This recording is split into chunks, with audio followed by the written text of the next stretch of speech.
Olá, tudo bem? Eu sou o professor Tarcísio, tá? Eu trabalho no Instituto Federal de Umuarama desde o ano de 2010, né? Na verdade na criação do Instituto, e eu vou estar colaborando, né, com o curso de licenciatura em Química nessa disciplina que é Química, Sociedade e Educação, aspectos epistemológicos e filosóficos. E qual que é a função dessa disciplina? É colocar justamente esses aspectos da filosofia, tá, da história da química, dentro da sociedade, ou seja, posicionar o que seria um químico, no caso de vocês, mais direcionado à licenciatura em química.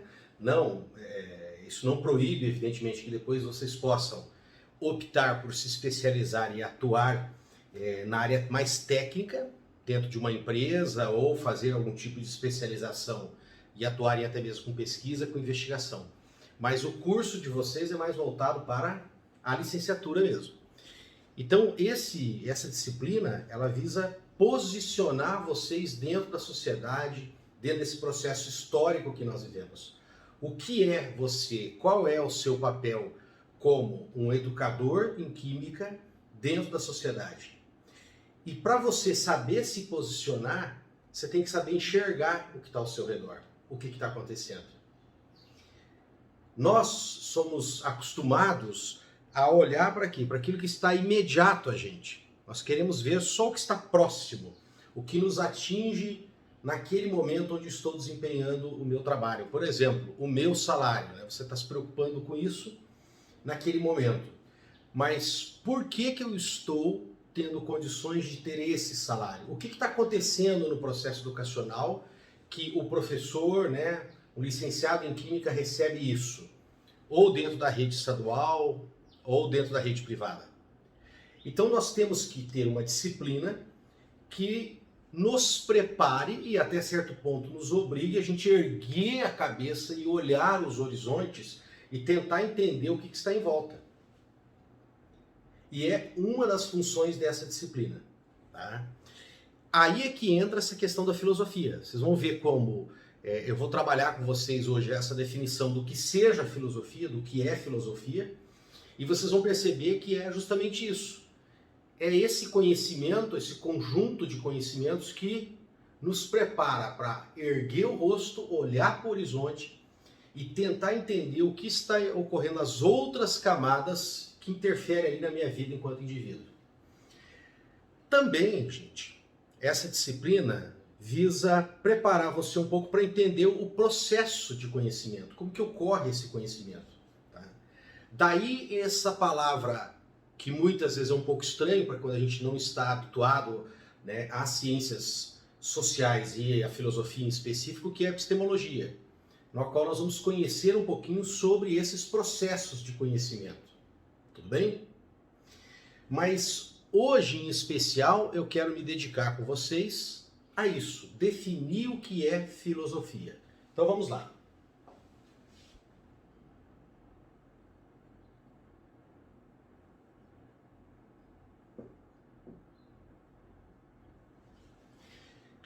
Filosofia é uma ciência, em primeiro lugar, hoje há um acordo sobre isso, né? Não há dúvida que ela é uma ciência. E por que ela é uma ciência? Porque ela é um estudo sistematizado.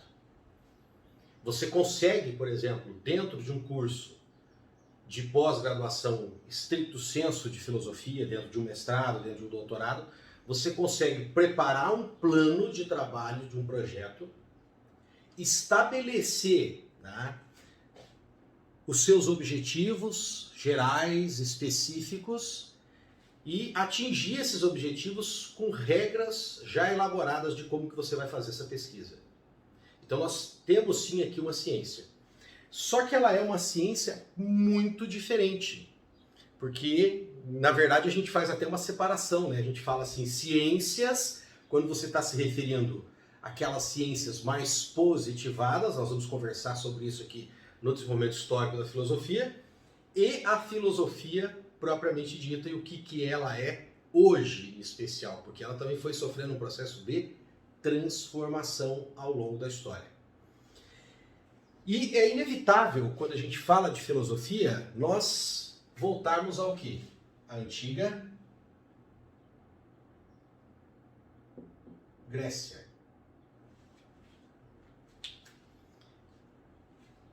Mais ou menos ali de 500 anos antes de Cristo para frente, começa esse processo que vai surgir então a filosofia grega. Um problema que nós temos com os materiais, e até mesmo nas aulas, quando nós estamos tendo aula com os professores de filosofia, é que dá-se a impressão que a filosofia surge na Grécia. É como se o povo grego fosse algo assim de muito especial, cabeças únicas que surgiram ali, quando a gente fala Sócrates, Platão e Aristóteles, né, esse trio de ouro aí, e que ali é o começo de tudo, dali surgiu e aí o mundo foi ensinado pelos gregos. Porém, não é bem assim, gente. O pensamento filosófico, ele foi desenvolvido em outros países. Inclusive, na verdade, os gregos aprenderam com quem? Com hindus. A filosofia indiana é muito mais antiga do que a filosofia grega. E alguns historiadores, inclusive, demonstram que nas colônias gregas, tá, já indo para o Oriente, saindo ali da Grécia, onde a gente vê o país hoje mesmo, ao lado, nós vamos encontrar ali no que se chama Ásia Menor, nós vamos encontrar ali as colônias onde surgiram os primeiros filósofos de uma forma mais sistemática. Tá? Que seriam ali os pré-socráticos. Porém, os próprios hindus foram aprender onde? No Egito. E aqui nós temos uma mistura de história, o que é real, de mitologia, se existiu ou não existiu. Ninguém tem certeza absoluta sobre isso.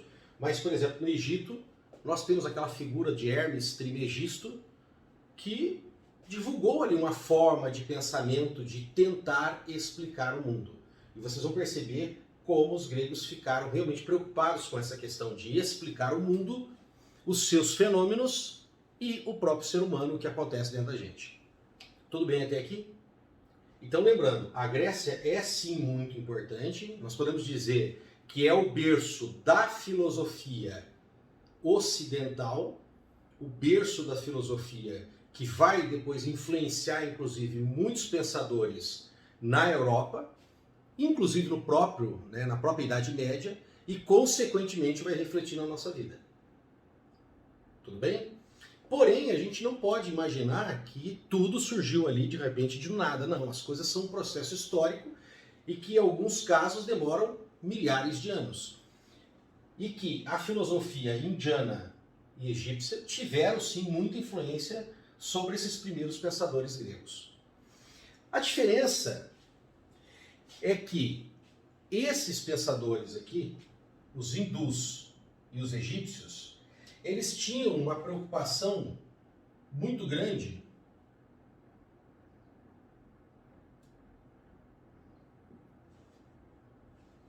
com questões religiosas. Eles vinculavam muito a sua forma de explicar aos mitos. Também a gente pode colocar hoje como espirituais.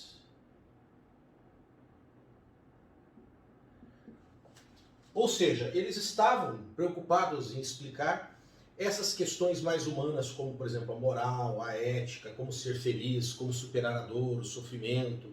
Tá?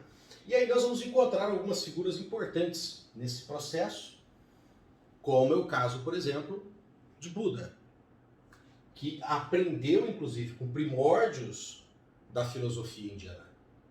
Também Buda não fez uma criação do zero, ele aprendeu muito com muitos mestres indianos e depois ele desenvolveu um próprio sistema. E esse sistema era muito mais preocupado com isso, com o que a gente pode chamar de filosofia de vida. O que vai acontecer na Grécia é que a Grécia, os gregos, principalmente a partir de Sócrates e os pós-socráticos, e aí nós vamos encontrar Platão e Aristóteles, eles vão sistematizar mais esse pensamento.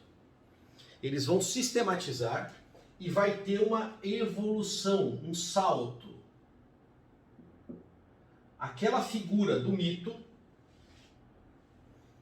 que buscava, então, preceitos religiosos, tá? Figuras religiosas para explicar os fenômenos, vão sendo gradativamente deixados de lado e nós vamos nos concentrar mais no quê? Aliás, eles vão se concentrar mais no quê? Na realidade. Outro cuidado que nós temos que ter aqui com essa questão da figura dos mitos para explicar a realidade é dar aí um aspecto pejorativo, né? Como se esses pensadores indianos, egípcios e mesmo os gregos, né, desse período antes de Sócrates, e mais primordiais ainda, que faziam uso dos mitos religiosos para explicar os fenômenos, fosse um desmérito, algo bobinho, ingênuo, e não é bem assim, gente. Na verdade, eram pensamentos elaborados.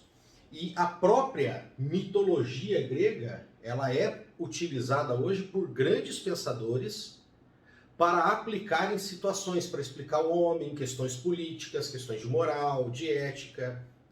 Da mesma forma que nós, na sociedade moderna também nos utilizamos, né, de histórias construídas, de fábulas para ensinar crianças, adolescentes, jovens e adultos. Então nós também fazemos isso.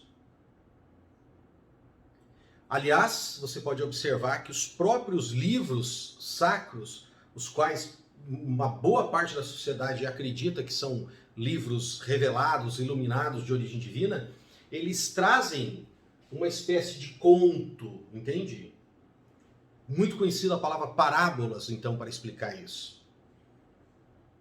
Então, essa questão do mito, ela não foi superada. Nós continuamos a nos utilizar do mito. E ele teve uma aplicação muito boa, porque é uma forma de você pegar um conhecimento muitas vezes abstrato, até podemos dizer, entre aspas, mais chato para as pessoas que não estão interessadas nisso, porque com o decorrer do tempo aqui nós vamos discutir essa questão de a filosofia, o amor pela sabedoria, como se o ser humano, né, na sua absoluta maioria ou totalidade, fosse amante do conhecimento. E nós não somos amantes de estudo nenhum. O ser humano até quer ter o conhecimento, desde que alguém que chegasse fizesse um milagre na cabeça dele e pronto, e ele sem esforço nenhum passasse a ser muito inteligente. E a coisa não é bem assim, gente. Estudar depende de esforço. O tal conhecimento que se fala da palavra filosofia, né, amigo ou amante da sabedoria, aquele que busca a sabedoria, né? Então, para isso você precisa estudar. Você precisa colocar, né, ali uma cadeira, um banco, ou em pé, ou deitado, você precisa pegar um livro, ler. Você precisa pegar o seu Kindle e ler. Você precisa pegar lá as suas folhas, os seus cadernos e ler. E isso, tá, gente, dói. Dói mesmo. Estudar dói, porque dói as costas, né? Dói a musculatura glútea aí, né, de você ficar pensando, dói o olho, dói a cabeça. Tá? Então nós vamos ver que essa questão de que o homem é naturalmente um amante da sabedoria e sai buscando isso, não é bem assim. Tá? Não para a sua totalidade, ao contrário, para uma minoria que busca isso. Mas vamos lá.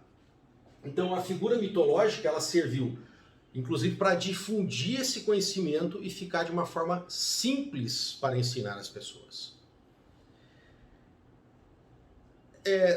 Se você lembra daquele filme, O Pequeno Buda, você já assistiu esse filme, Pequeno Buda? Vocês vão ver que uma das cenas iniciais do filme, o mestre de um daqueles mosteiros budistas, desses que tiveram que fugir do Tibete por causa da invasão chinesa, e ele está ensinando crianças. E ele está usando justamente o quê? De uma figura mitológica, está falando de animais que conversam, para explicar o fenômeno das reencarnações, por que todos os animais devem ser respeitados, porque eles possivelmente também são dotados de almas que estão passando por aquele corpo animal. Então, essa questão de se utilizar dessas figuras extra-humanas é importante para o nosso aprendizado. Porém, no momento em que a filosofia começa a separar isso e explicar a realidade pela própria realidade, nós vamos dar um salto. E isso é importante também, não desprezar aquilo, né, que foi utilizado anteriormente, que nós continuamos a utilizar para o processo de aprendizagem, processo pedagógico, tá? E vamos então começar a olhar a realidade como ela é mesmo. E isso então vai chegar no que é a filosofia. E o que aconteceu, né, por exemplo, com Platão, Empédocles, Pitágoras, que é tido, né, como o pai da elaboração desse termo do que seja filosofia, porque foi dirigido a Pitágoras, né, um elogio, a você é um homem muito sábio. Aí ele falou, não, eu não sou sábio, eu sou aquele que busca a sabedoria, eu sou um amigo da sabedoria, eu sou um amante da sabedoria. Mas o que acontecia naquela época?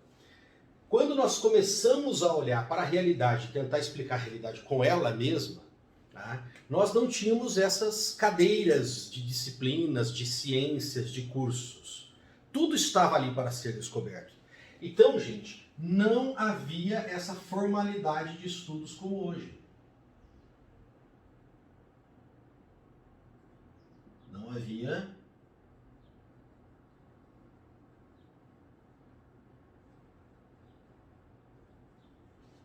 essa formalidade. Não tinha lá o Conselho Regional de Química para você se registrar e poder exercer química. Não tinha o Conselho Regional de Matemáticos, de Biólogos, de Medicina. Então, essas pessoas tinham uma total liberdade de estudar tudo que elas quisessem e, entre aspas, poder exercer aqueles trabalhos desde que tivessem conhecimento e credibilidade junto à comunidade. Na verdade, essas duas coisas eram as mais importantes. Conhecimento, credibilidade. E depois, né, futuramente, não como componente essencial desse curso de vocês, mas eu vou gravar um vídeo extra sobre essa questão do ensino formal. O que está acontecendo hoje com essa questão de ter um diploma e a diferença de ter conhecimento? São coisas distintas que nós temos na sociedade e o Brasil passou recentemente por um período meio conturbado na questão educacional e eu quero conversar com vocês sobre isso. Da diferença de pessoas, por exemplo, que estão extremamente aptas a oferecer um serviço e não têm formação universitária nenhuma, não passaram pelas cadeiras universitárias. E nós vamos conversar sobre isso e essa transformação que está ocorrendo na sociedade. Vamos deixar isso para um próximo vídeo, como eu falei. Mas vamos lá, então, como não havia essa formalidade, você podia se deter sobre tudo que lhe interessasse e que você tivesse condições de estudar. Para isso, gente, você precisa ter, no mínimo,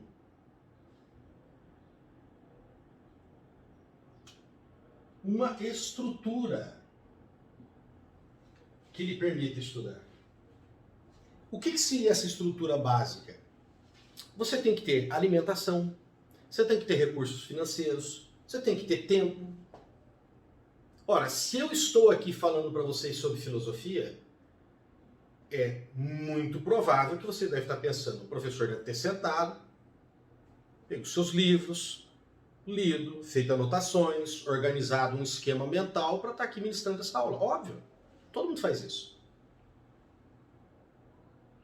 Mesmo quando você já passou, e vocês vão perceber isso, porque vão começar a fazer os estágios, você já passou pelo ensino, tá? Nossa mente não é superior a um computador, mas não é como um computador que registrou o dado e eles ficam ali exatamente iguais. Não. O que você vai ter que fazer? Mesmo que você vai ter que dar uma aula lá de uma disciplina química orgânica. Nossa, química orgânica era o que eu mais gostava no meu tempo de universidade, no meu tempo de Instituto Federal, e eu detonava, cara, né?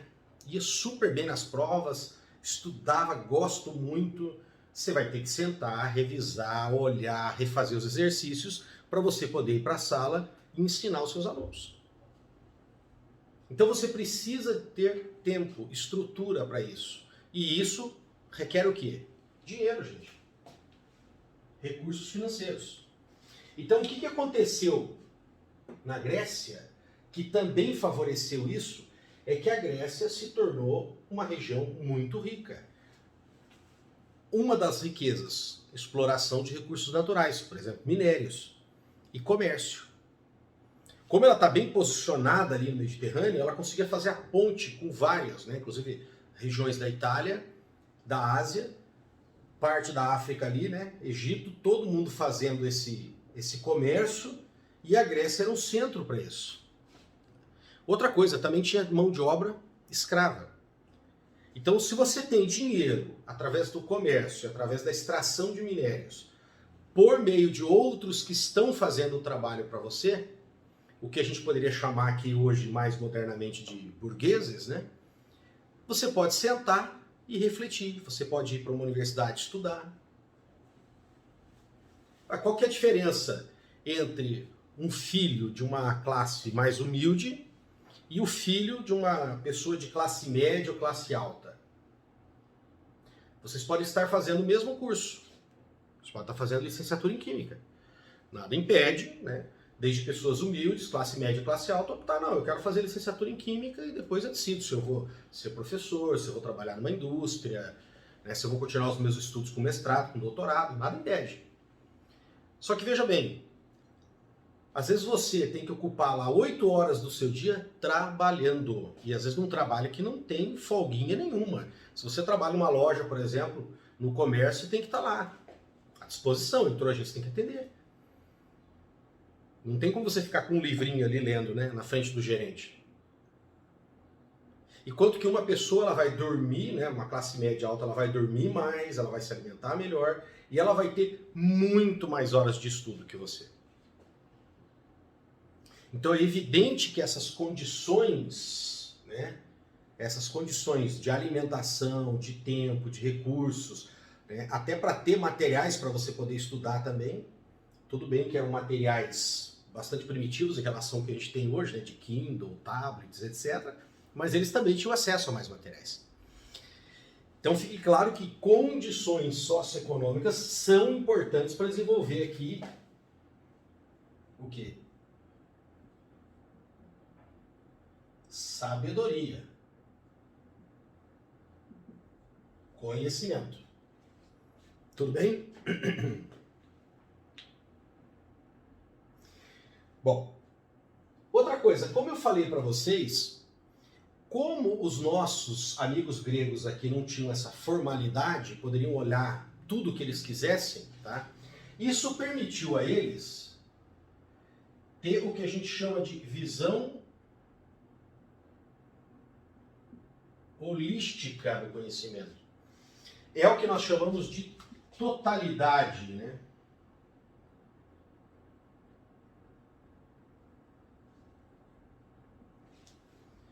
Uma totalidade do conhecimento. Bom, e essa totalidade dos gregos, essa visão holística, como eu falei para vocês,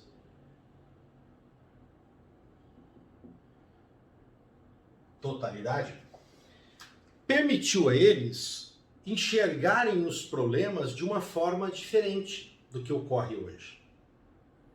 Hoje, infelizmente, o ensino do jeito que ele é colocado, ele já nos direciona para ao contrário. Ao invés de nós termos uma visão holística, uma visão, né, ampla e restrita e profunda sobre as causas daquilo, nós temos uma visão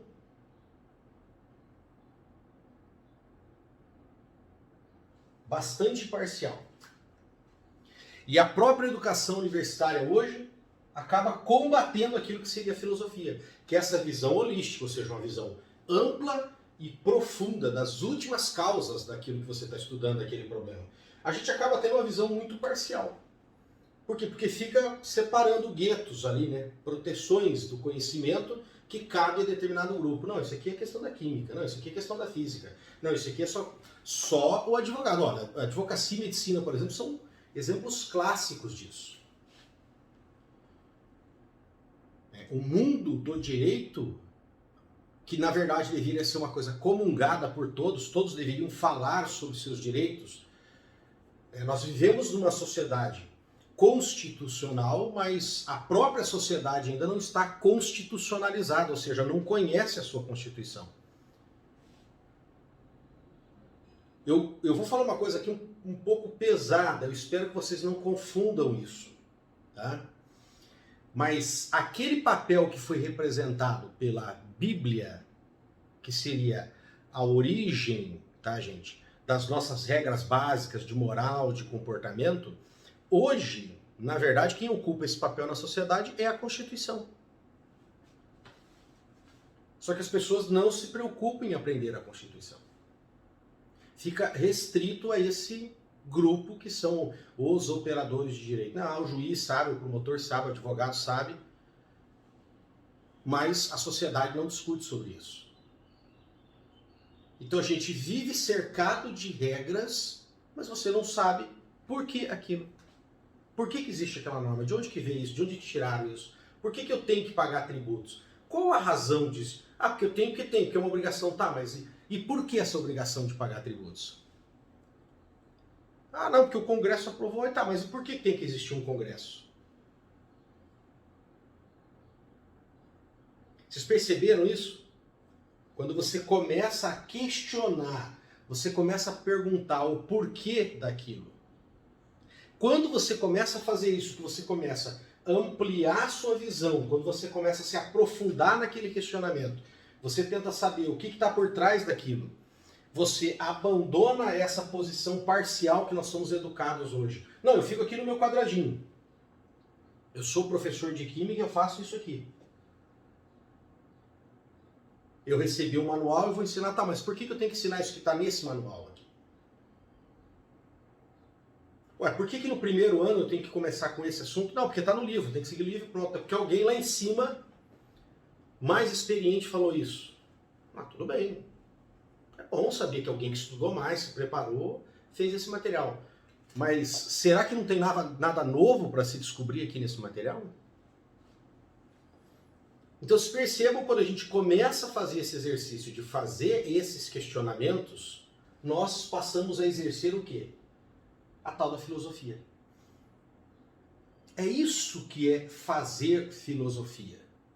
É quando a pessoa adquire essa capacidade de questionar, de ir além, de perguntar o motivo pelo qual aquilo está ocorrendo. De onde partiu aquilo e quais os motivos de eu estar ensinando com esse material, com esse conteúdo. E o porquê. Isso é ser filósofo, é exercer a capacidade de abandonar essa posição de parcialidade, que eu estou só dentro do meu quadradinho, e tentar enxergar o mundo fora daquilo. Que com certeza está determinando a sua vida, inclusive. Por isso que ser filósofo, além de anteceder essa questão de você ser um questionador, também ser filósofo é um ato de buscar a liberdade. Importante isso. Buscar a liberdade.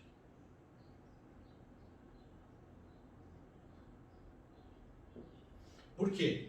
Porque você está tentando entender o que lhe acontece. Você consegue estudar a estrutura que tem em torno de você. E se você conhece a estrutura que está em torno de você, inclusive você consegue se posicionar melhor no mundo. Agir melhor. Aceitar alguns fatos de uma forma diferente e também reagir a esses fatos como profissional da educação e como pessoa individual de uma forma diferente. Tudo bem? Outra questão importante, tá, pessoal? Dentro da filosofia, é que quando nós falamos que você tem que ser um questionador, que a filosofia vai lhe criar isso, porque você vai sair, vamos relembrar, né?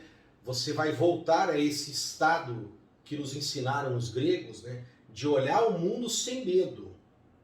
Todos os fatos você vai poder olhar e tentar entender as razões últimas daquilo, dando uma forma abrangente como profunda. Tá?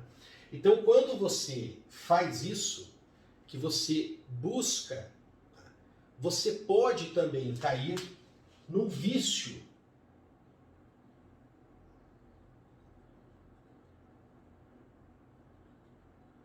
de ser o questionador,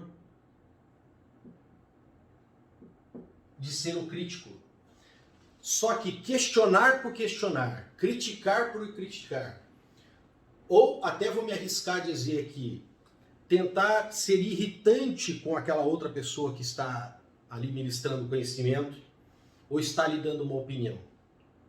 Isso não é ser filósofo. O filósofo, tá, gente, ele é sim um questionador. Porque esse questionamento vai lhe trazer, né, algo importante para a sua vida, para a sua profissão e, como eu disse, contribuir inclusive para a sua liberdade, né, para as suas ações dentro da sociedade e para a sua vida pessoal. Porém, quando a gente fala do ensino crítico, do processo construtivista, que inclusive vai trazer muito da filosofia grega, até essa questão do questionamento, questionar, que o mestre faz em relação ao estudante, que isso é um processo socrático, é aprendido isso também na Antiga Grécia, mas isso foi confundido um pouco, né? E nós criamos, por exemplo, um estágio da nossa idade bastante complicada, que são os adolescentes, criou esse perfil, né? Nós saímos daquela educação praticamente ditatorial, bancária, como diz Paulo Freire, né? Que o aluno fica sentadinho ali e você só abre a cabeça dele e coloca conteúdos, ele fica totalmente pacífico, e passamos então a impulsionar esses adolescentes para que eles questionassem. Só que aí virou o questionador por questionador. Então o aluno chega na sala e começa, na verdade, mais irritar o professor de fazer perguntas do que fazer a filosofia.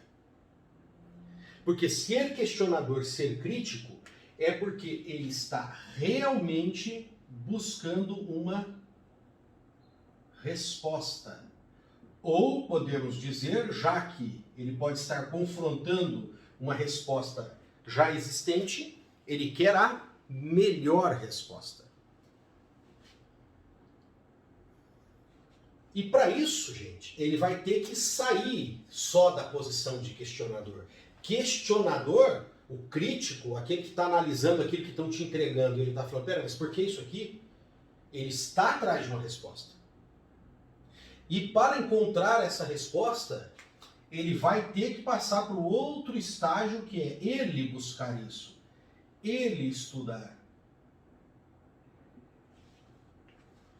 Ele trazer uma resposta para isso. Então, ser filósofo é sim ser um questionador, mas não é o questionador, entre aspas, chato, irritante, tá, gente? É aquele que está realmente interessado e comprometido em buscar a melhor resposta. E para isso, ele vai questionar, ele vai fazer uma crítica àquilo que estão lhe apresentando, mas ele vai estudar, ele vai buscar uma melhor resposta para isso. Ele vai sair dessa situação cômoda de só criticar também, de só ficar apontando o dedo, e ele vai tentar trazer as melhores soluções. Dentro do processo educacional, é isso. Você pode estar criticando, né, o comportamento dos alunos, por que a escola está funcionando assim, por que a gente não tem disciplina na escola, por que esses alunos não se interessam. Tudo bem, você já fez aqui o questionamento crítico, identificou os problemas. Agora, tome a posição de filósofo, vai tentar entender isso. Por que isso está acontecendo? Por que esses adolescentes, jovens, crianças estão desinteressados? Por que a gente não consegue ter um bom comportamento na escola? Quando você começa a buscar essas respostas, ou as melhores respostas para isso, gente, você vai estudar o problema, tá? Você vai poder construir essas soluções. E aí você vai perceber que você não pode sair de qualquer forma fazendo isso, entende? Você não pode sair buscando essas respostas, porque são às vezes problemas complexos, como eu disse aqui, né? Por que os adolescentes, jovens ali, não estão interessados na escola, no ensino médio? Por que nós temos uma quantidade tão pequena de pessoas saindo do ensino médio interessados em fazer um curso superior? Aliás, para que está servindo isso na vida deles, a posteriori? Será que não está servindo para nada e por isso que eles não estão tendo interesse no ensino superior? Nós temos que fazer esse questionamento. Só que para isso, a gente precisa ter o quê?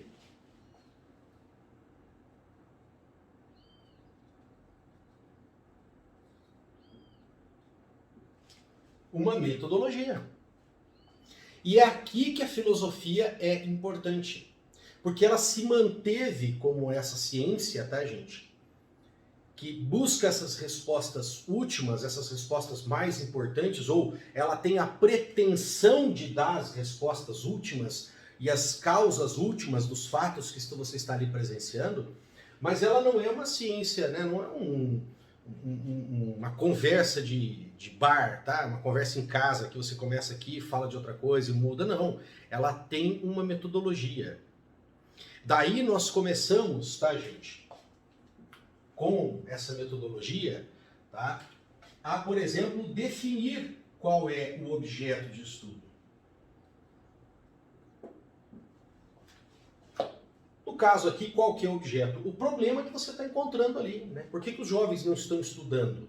Por que não estão dando interesse? Por que a gente tem tanto comportamento, né, ruim na sala de aula? Os alunos hoje estão agressivos, não tem mais companheirismo, por que tem tanta droga e tudo isso? Você vai começar a olhar esses fenômenos, tá? E você vai definir o seu objeto e depois você começa a separar as suas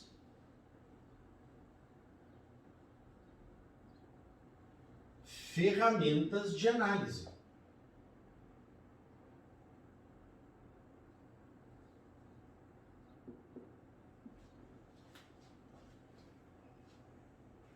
O que são essas ferramentas de análise? São recursos que a filosofia tem da forma que você vai estudar aquele problema. Então, um dos recursos mais utilizados dentro da filosofia para a gente analisar os problemas é olhar o que os próprios filósofos já falaram sobre aquele problema. O que eles analisaram?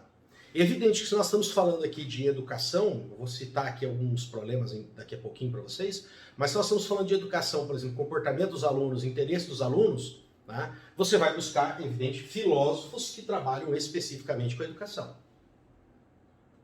E eles vão começar já a ter feito alguma análise sobre isso. Você vai estudar aquilo que nós chamamos de estado da arte, né? O que os filósofos da educação falam sobre isso. Aí você fala, mas espera aí, eu quero saber um pouquinho mais sobre o Brasil. Especificamente, você vai buscar se tem algum filósofo brasileiro que está estudando essa questão. Ah, tá, olha, e aqui no Paraná, tem alguém que fez esse estudo, ou no sul do Brasil? Porque o Brasil, como é um país de muitas diferenças entre as suas regiões, pode ser que seja muito importante entender o fenômeno no sul. Às vezes não só no sul, mas no estado.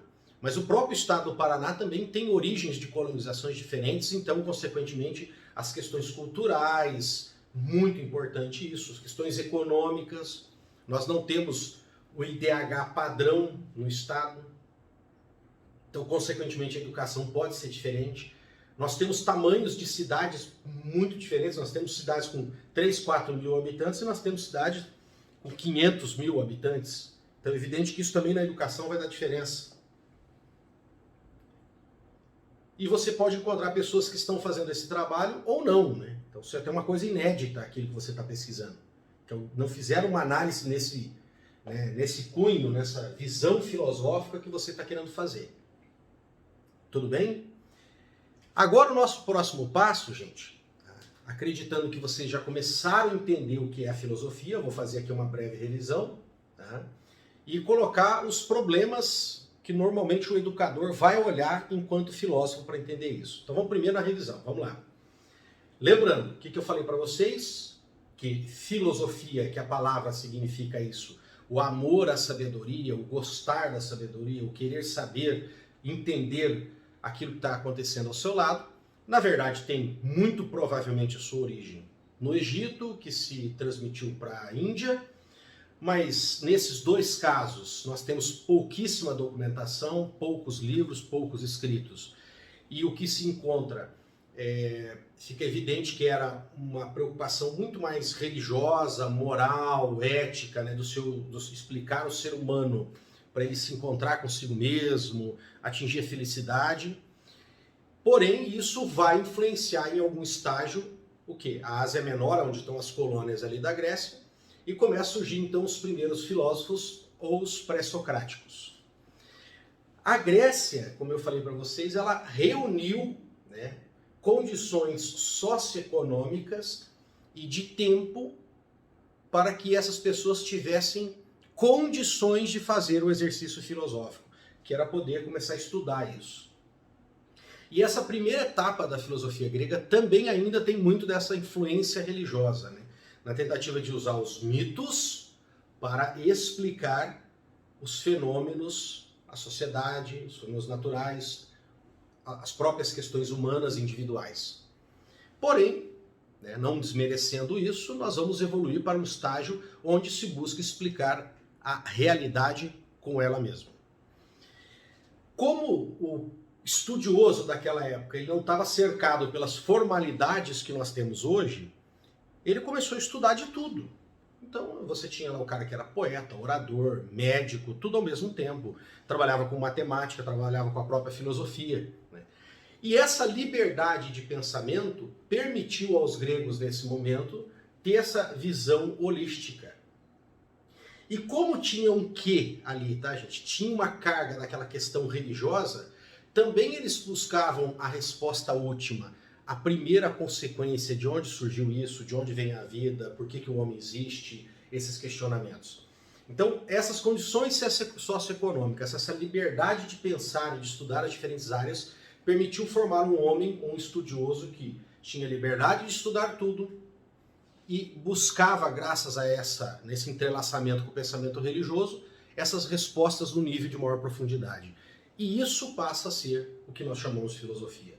Essa visão ampla do mundo, num nível de profundidade que busca as últimas respostas para isso. E no caso, tá, gente, conforme vai desenvolvendo as ciências, elas vão ramificando biologia, matemática, física, química, e depois vão começando a formar as profissões, né, que é a engenharia, que são os advogados, que são os médicos, né? E elas vão começando a se ocupar com parte do que a filosofia trabalhava, que eram as questões mais positivas, né, mais concretas da ciência, no caso dos fenômenos físicos, químicos, biológicos, e a filosofia vai ficando mais especializada, mais ocupada, né, de tentar entender todos esses fenômenos de uma forma ampla e as causas últimas. E agora, quando você fala então de ensino, quais são as questões filosóficas que estão ali para um educador? Vamos dar uma olhadinha nisso? Então vamos lá? Eu coloquei aqui alguns itens que nós podemos fazer esse exercício filosófico de olhar as razões últimas. Por que isso está ocorrendo? Por que isso é assim? E, como eu falei, exercer a filosofia é exercer essa capacidade de olhar, de questionar, mas também não ser aquele chato que fica só questionando e criticando, mas aquele que vai trabalhar, vai ler, vai estudar e vai buscar essas respostas. Isso é o exercício filosófico. Então, para começar, você vai analisar os conteúdos. A gente recebe esses pacotes prontos que são escritos para todo um país. Você imagina quantos adolescentes, de quantas situações distintas, a própria situação do professor, que vai receber aqueles materiais para aplicar aquilo. Vai funcionar isso? Por que está acontecendo? Porque alguém decidiu fazer um acordo de uma visita de um dono dessas empresas que produzem esses materiais, essas apostilas, visitou o deputado fulano de tal, que visitou o ministro da Educação, que visitou o secretário, e aí fizeram aquele acordão, compraram aqui um monte de material de apostila e todo mundo tem que utilizar aquilo. Olha, isso já é uma visão crítica do que você está olhando, quais os motivos estariam e qual seria o material indicado para aquela condição, né? Eu vou dar um exemplo para vocês do que eu já vi. O pessoal fica naquele questionamento, por exemplo, escola pública, né? Ensino médio, não aprovava os estudantes nos vestibulares mais concorridos. E aí ficam perguntando, o porquê disso, né? Isso já é um exercício filosófico. Você está tentando questionar o porquê que o todo ali, né, que seria uma espécie de resultado final, seria uma espécie de sucesso do processo educacional no ensino médio, principalmente essa formação, né, mais geral, aquele propedêutico ou científico que eles chamavam, que é praticamente para preparar o aluno para ingressar na vida universitária. Ele não ingressava, ele ia concorrer lá para medicina, para uma engenharia, para o curso de direito, uma universidade estadual, pública, federal, e não conseguia ser aprovado. Aí eu estive numa escola do interior, uma cidade bem pequena, tinha o ensino médio, e aí alguém teve uma ideia, não, a diferença é o material, gente, então vamos parar de usar esses livros aqui, vamos nos utilizar das apostilas. E resolveram se utilizar de um material que era um preparatório de vestibular do estado de São Paulo, o qual ele tinha como objetivo preparar alunos para cursos das engenharias militares, IME, ITA, né? O que acontecia? O nível de dificuldade que nós tínhamos ali para aquele material era tão grande nas ciências exatas que os próprios professores não estavam preparados para aquilo. Você imagina a situação dos alunos. Então eles identificaram o problema, analisaram ele, tentaram buscar uma solução e falaram, a questão é o material, né? O que eu falei para vocês? E foi pior a situação, porque deixou aí professores e alunos numa situação complicada, né? Faltou isso. O quê? Essa visão crítica, mas uma visão holística, tá? De tentar entender todas as razões e os fatos últimos que promovem isso, né? E vocês devem estar discutindo em várias disciplinas, né, essa questão do ensino público brasileiro, no ensino médio, né, ensino fundamental, ensino médio. Por que a qualidade está tão ruim? Aí nós vamos ter uma série de fatores, gente.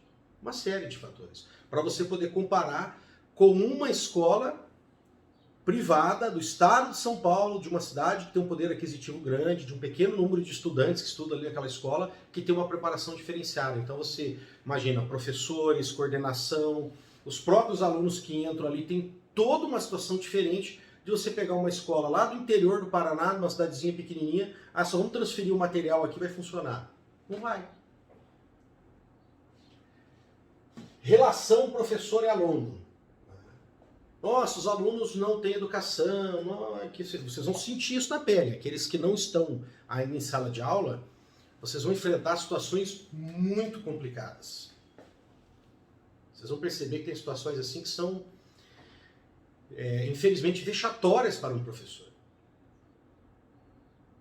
E dependendo do bairro que você tiver, você vai repensar 1000 vezes. Olha, por que eu fiz isso? Eu vou trocar de profissão. O pessoal fica olhando, né, no ensino estadual, o número de professores que estão de licença. Sabe por que eles estão de licença, gente? Porque eles são concursados e eles não querem perder o concurso. Porque se fosse numa iniciativa privada, enfrentar o que eles enfrentam em sala de aula, em algumas situações, hoje em alguns bairros, de alguns municípios, não era licença, era demissão mesmo. O cara abandonava aquilo. Como nós temos muitos bons profissionais abandonando. Por quê? Porque nós temos realmente uma relação hoje complicada. Temos também bons exemplos? Óbvio, né? A gente vê escolas que você consegue perceber um excelente relacionamento entre professores e alunos. E você pode, inclusive, começar a fazer esse exercício filosófico de comparar isso. Por que está acontecendo isso? Alguém já estudou sobre isso? Quem? O que ele percebeu? Por que a gente pode pegar uma escola periférica, onde os professores estão literalmente arrancando cabelo, metade do quadro está de licença, outra parte está tentando mexer os pauzinhos em algum núcleo para trocar de escola, e você vai num bairro em condições muito similares, onde há um bom desempenho dos estudantes, há uma boa relação. O que está acontecendo? O que está sendo feito ali? Pressupostos também para a aprendizagem, né? Olha, quando você vai pegar e olhar, inclusive, o seu caso particular, né? Hoje na universidade, a gente passa muito por isso também. De você pegar um aluno e você tem ali um pedacinho, um fragmento do conteúdo, que é uma disciplina que está encaixada dentro de um grande projeto político-pedagógico de um curso, como essa que eu estou fazendo aqui agora, e você tem que colocar aquilo ali para o aluno.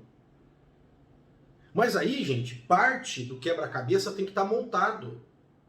Se eu colocar essa peça aqui, é como se fosse, imaginar aqui uma situação, né, 3D, né?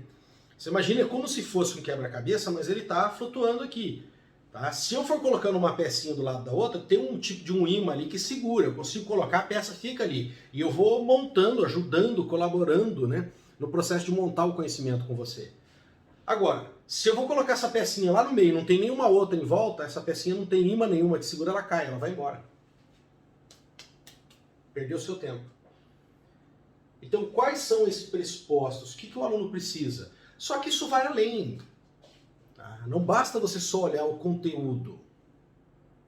Ah não, ele teve lá, ele aprendeu matemática, depois ele foi aprender cálculo, cálculo 1, cálculo 2, ele aprendeu física, física 1, física 2. Então, a gente foi montando, mas é só isso? Quais as outras condições psicológicas, emocionais, familiares, recursos financeiros, tempo, transporte, tudo isso, gente, são pressupostos para um aprendizado.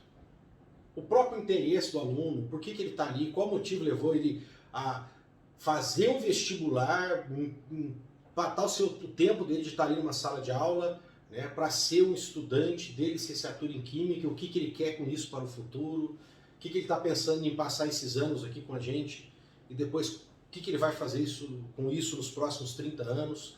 Isso também são pressupostos de aprendizado, por quê? Porque é o que vai motivar ele para a sua vida. Né? Olha, você tem que pensar também o que a liderança a nível regional, estadual e federal está preparando para você, o que eles estão te condicionando para ensinar.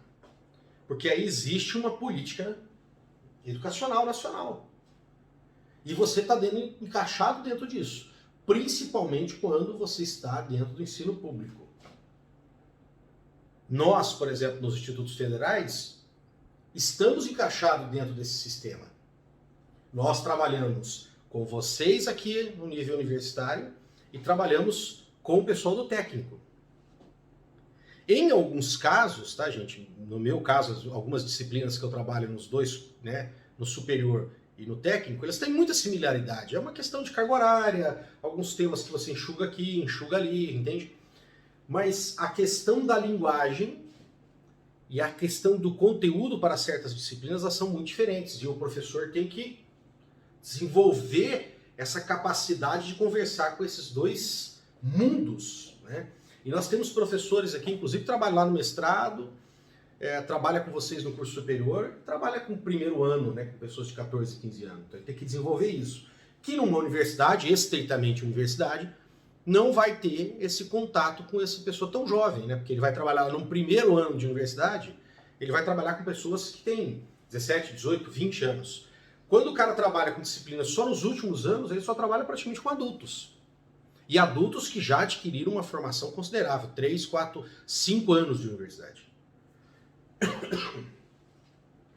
Bom, importante também, como você está percebendo aqui, o ecossistema educacional, né?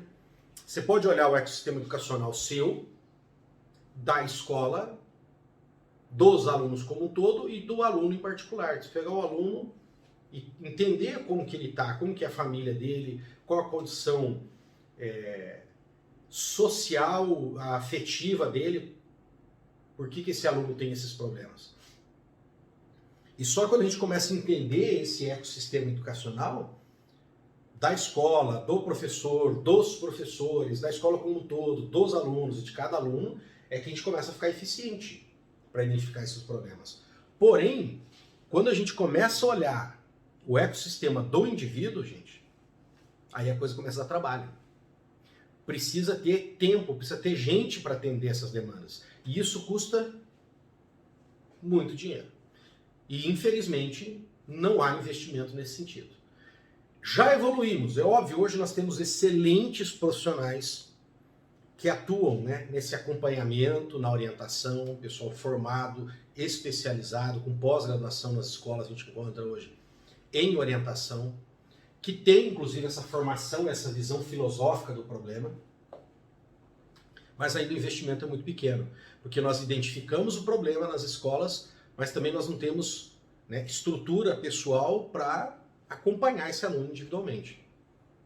Muitos precisariam ali de um assistente social na família, acompanhando, precisariam de apoio psicológico, questão de violência em casa, violência doméstica, violência sexual, né?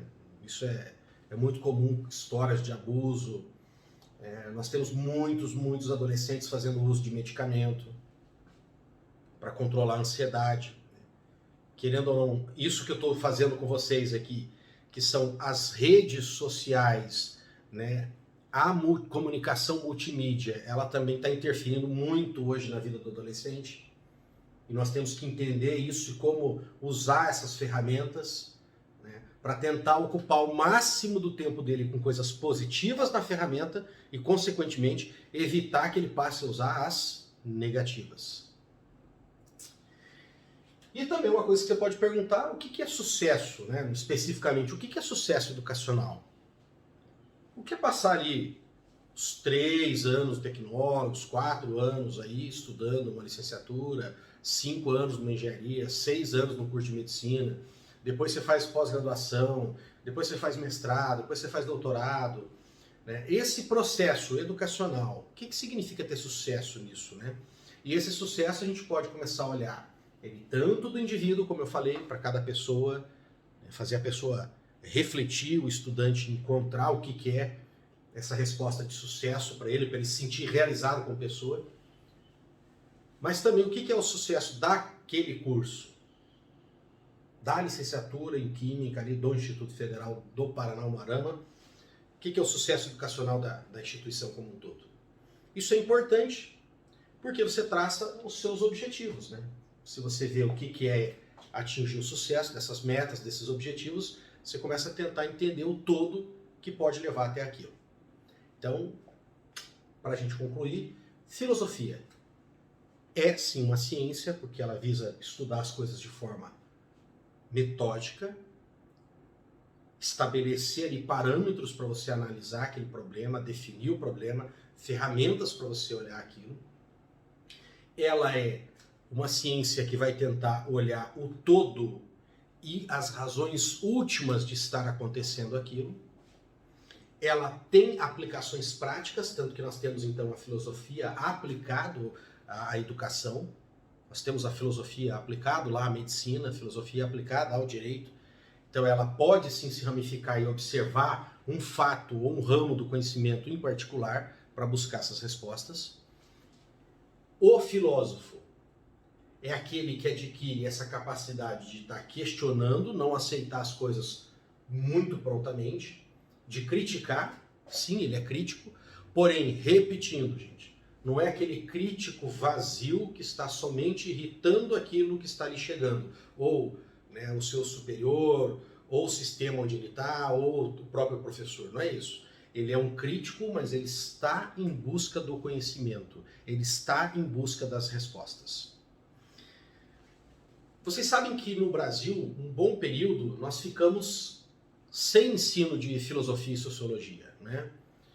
A resposta mais comum que a gente encontra, isso foi atribuído a uma medida dos militares, justamente para cercear essa capacidade crítica do estudante. Essa capacidade de olhar os fenômenos sociais, econômicos, né, políticos que estão ocorrendo no país e fazer uma análise crítica e buscar outras respostas para aquilo.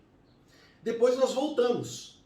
Porém, quando nós voltamos, nós tínhamos uma deficiência de professores, de mão de obra.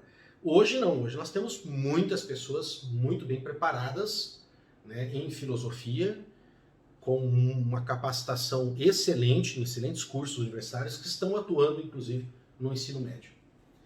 Porém, ainda é comum você ver os profissionais, especialmente da área de história, ocuparem esse espaço ensinando filosofia e sociologia. Quando eu observei esses fenômenos nas escolas, a gente percebia que, na verdade, o que os estudantes mais faziam era estudar história da filosofia. As condições em que o filósofo surgiu, quem era ele, a sua biografia, né? E é evidente que quando você estava trabalhando um pouco de história, você falava do pensamento daquele filósofo. Só que isso, tá, gente, não é ser filósofo. Não é ser filósofo. A filosofia, o ensino da filosofia propriamente dita não é preparar o cara para conhecer a história da filosofia. Ah, fulano desenvolveu tal explicação, né? Platão falou do mundo das ideias, o Aristóteles falou dessa junção, né, do mundo real e dessa concepção da essência, né, das ideias.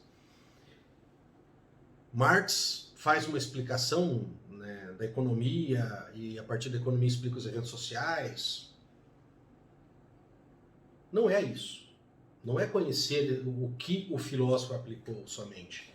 Na verdade, a própria história da filosofia, ensinado nos cursos de filosofia que objetivam formar um filósofo, são só ferramentas daqueles que já desenvolveram. Vamos imaginar um cirurgião, você não vai entregar o bisturi para ele sem nenhuma técnica cirúrgica e falar, faz a cirurgia. Não é isso. Você vai ensinar diversas técnicas cirúrgicas, inclusive, às vezes para uma mesma intervenção, lá na sua coluna, no seu fígado, no seu intestino, né? Cirurgia bariátrica, por exemplo. O cirurgião pode abordar o problema e executar uma técnica cirúrgica. Hoje tem diferentes técnicas cirúrgicas para fazer a mesma coisa. E com isso ele pode pensar numa terceira, quarta, quinta técnica cirúrgica que pode ser desenvolvida. Então é para isso que serve a história da filosofia. Ela serve para dar essas ferramentas, o que as pessoas já estudaram em relação àquilo. Mas preparar o filósofo, gente, é estimular essa capacidade de olhar, criticar, questionar os fenômenos e buscar as melhores respostas. Então, mais do que simplesmente depositar conhecimentos e depois fornecer um certificado para alguém dizendo que o cara é licenciado em tal coisa, não. É despertar nele essa capacidade de criticar, de questionar e buscar as melhores respostas para ele e para toda a sociedade que ele tem contato. Muito obrigado. Nos vemos na próxima aula.